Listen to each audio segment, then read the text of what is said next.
improved performance.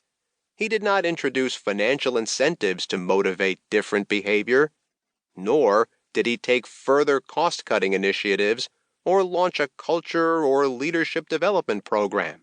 In fact, his predecessor had launched a leadership development program, but it had made little difference. Instead, McAvoy led EPD's transformation from the bottom up. He and his senior team commissioned interviews with key people in the division about what was working and not working. Then, there was honest dialogue about what those interviews had uncovered, the good, the bad, and the ugly. The senior team conducted a holistic diagnosis of why the organization was ineffective, taking into account the organization's anatomy, physiology, and psychology, so to speak. Just as a doctor or a surgeon needs a confident diagnosis before prescribing a treatment, these top managers wanted to be sure they really understood what was wrong before deciding what to do about it.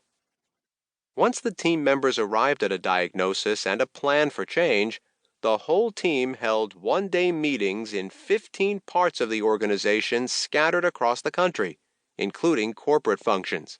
The team members explained their diagnosis and how they planned to reorganize EPD in response to feedback. They asked those below them for yet more reaction to their plan.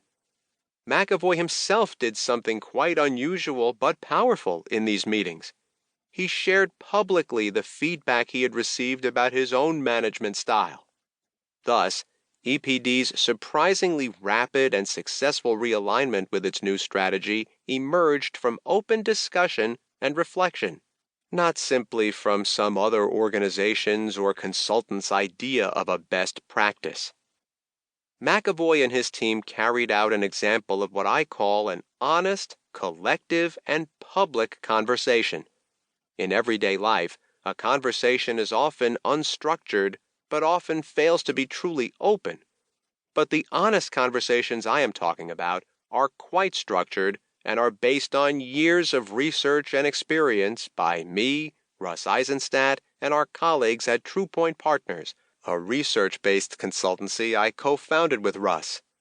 These open conversations work, despite the obvious concerns you probably had while listening to the brief description. In this book, you will learn much more about how to lead effective conversations to accelerate change and why these conversations work better than most conventional approaches to leading change. In my experience, this collaborative, open approach transformed not only the company or business unit, but sometimes also the careers of executives who led it. McAvoy became president of Corning just 4 years later. He attributed his promotion partly to the dramatic turnaround he had initiated. As he well appreciated, one cause of the turnaround was the honest conversations he had led. For years I have had the privilege of sitting on the front line of transformations in many organizations and industries. Often, I function as an action researcher.